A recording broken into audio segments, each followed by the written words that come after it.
पटना नगर निगम के मेयर का चुनाव लड़ रही श्वेता झा इन दिनों काफ़ी चर्चे में है, क्योंकि हथियारों के साथ इनकी तस्वीर वायरल हो रही है और श्वेता झा मिसेज इंडिया भी रह चुकी हैं और इसलिए ये चर्चा बहुत ज़्यादा हो रही है।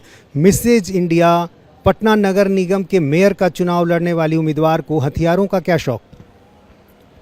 मैं एक मॉडल भी हूँ, एक्टिंग भी करती हूँ और इसी के दौरान कुछ शूट के दौरान ये सब यूज़ किया गया है। ये एक डमी है और बस इंटरटेनमेंट पर्पस के लिए ये डमी यूज़ किया गया ताकि रियल फील आ सके। लेकिन रियल तो वाकई दिखता है, जो तस्वीरें दिख रही हैं उसमें कहना मुश्किल है कि आप डमी कह रही हैं, लेकिन जाहिर है पुलिस को तो ये असली दिख रहा है, तभी आपको नोटिस भी दिया गया। पुलिस नोटिस दी है, पूछताछ भी कर रही है, पहले भी उन्होंने पूछा है और उस वक्त भी मैंने यही कहा है जो सच्चाई है कि वो नकली है और सिर्फ इंटरटेनमेंट पर्पस के लिए डमी यूज़ किया गया, यही बार बार कहूँगी। और ये सब जो कराया जा रहा है, जो लोग मेरे पीछे पड़े हैं, जो साजिश कर रहे हैं, वो कभी इसमें सफल नहीं होने वाले हैं, क्योंकि आज न कल सबको ही सच्चाई पता चलेगी कि वो कहीं ना कहीं से बस डमी यूज़ किया गया है। आपको क्या लग रहा है, ये तस्वीरें कोई है जो वायरल कर रहा है? आपकी तस्वीरें उस तक कैसे पहुंची हैं? बहुत ही करीबी लोग, जब ऐसा बहुत आता है, कठिनाई आता है, तो इसके पीछे बहुत कोई ना कोई अपना ही करीबी होता है। और इसके साथ मैं कहूँगी कि मेरे पति ही ये सब वायरल कर रहे हैं, मेरे फ़ोटोज़ को निकाल रहे हैं और मेरा सरकार से यही मांग है कि जो वायरल करे उसके ऊपर भी सख्त से सख्त कार्रवाई हो, क्योंकि जब किसी चीज़ को शूटिंग के लिए किया जाता है वो वायरल करने के लिए नहीं दिया जाता है।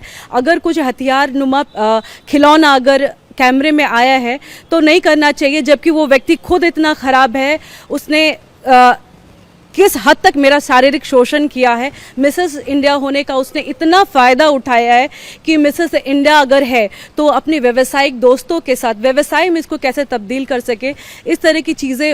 वो दिखने में बहुत भोला भाला दिखता है पर वो है नहीं। इसके साथ 2-3 लोग और भी जुड़े हुए हैं, सबका नाम अभी लेना ज़रूरी नहीं है, पर ये 2-3 लोग और भी जुड़े हैं जो मुझे बाध्य करते रहे आज तक कि कैसे इसको व्यवसाय में तब्दील किया जाए। बाकी बहुत कुछ कैमरे। मिसेज इंडिया बनने के बाद आपके पति ने आपका इस्तेमाल करना चाहा, किस तरह से? उन्होंने अपने काम के सिलसिले में बड़े बड़े कॉन्ट्रैक्टर हैं, उनको बोला कि चूँकि तुम मिसेस इंडिया हो, उनको भी यही बात कहा कि मेरी वाइफ मिसेस इंडिया है और वो सीमेंस कंस्ट्रक्शन कंपनी के प्रोप्राइटर हैं, क्या आप उनके साथ एक मैं डिनर प्लान करूं, एक लंच प्लान करूं। साथ में और भी बहुत सारी चीज़ें हैं कि ड्रिंक भी कर सकते हैं क्या। और इस दौरान उन लोगों को भी वही बताया गया जो मुझे बताया गया कि बस ये एक कर्टसी मीट है, लेकिन फिर वो मुझे बार बार प्रेशर बनाने लगे कि उनके साथ शारीरिक संबंध बनाओ ताकि उनको काम मिल सके। और वो क्या फिल्म जगत के लोग थे जिनसे आपको संपर्क वो कराने की कोशिश कर रहे थे? किस व्यवसाय से जुड़े लोग? वो फिल्म जगत के नहीं थे, फिल्म जगत के नहीं थे और ये जो कंपनी है ये कंपनी से रिलेटेड ही कॉन्ट्रैक्टर्स थे। ये बताइए कि ईओयू भी इस संबंध में जो है जांच कर रही है। ईओयू की तरफ से क्या आपको कोई नोटिस आया? 2 मार्च को मैं ईओयू से मिलके गई थी। 5 लोग, आप यकीन नहीं कर सकते, मेरा कोई आपराधिक रिकॉर्ड नहीं है, फिर भी 5 लोग बैठे थे जिसमें एसपी, डीएसपी, मजिस्ट्रेट और भी सब इंस्पेक्टर और भी 2-3 लोग बैठे हुए थे। उन्होंने बारी बारी से ऐसा सवाल कर रहे थे, मुझे लग रहा था कि 5 घंटे तक ये सब चलता रहा।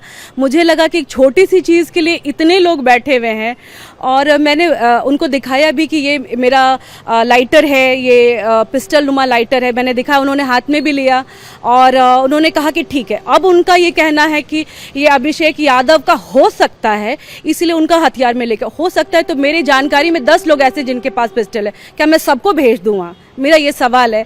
और ये आर्थिक अपराध की तो बिल्कुल ही बात, इसमें मैंने कोई भी आर्थिक जुड़ा हुआ कोई अपराध तो किया नहीं है और मेरी प्रवृत्ति है, मैंने बिहार का नाम बहुत आगे तक भी लेकर गई हूँ और अब मुझे इस तरीके से बदनाम किया जा रहा है तो कहीं ना कहीं मुझे लगता है कि इतना सब कुछ पाने के बाद भी लोग, या तो जलन है या तो उनके इशारे पर अगर कठपुतली ना बनो तो कहाँ से कहाँ तक आपको खराब कर सकते हैं। अब आगे आप क्या कर रही हैं?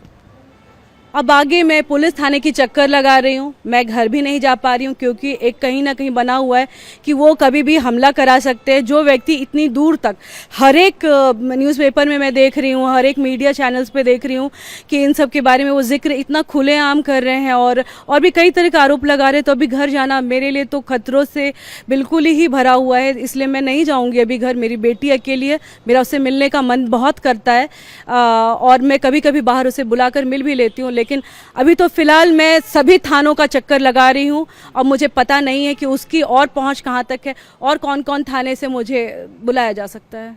तो श्वेता झा बता रही हैं कि किस तरह से इन्होंने एक डमी के साथ, एक खिलौने के साथ तस्वीर खिंचवाई और अब उस बारे में पूछताछ की जा रही है। 18 मार्च को पूछताछ के लिए इनको बुलाया गया है, जहां वो अपनी बात रखेंगी। कैमरामैन विनोद कुमार के साथ नीतीश चंद्र, इंडिया टीवी, पटना।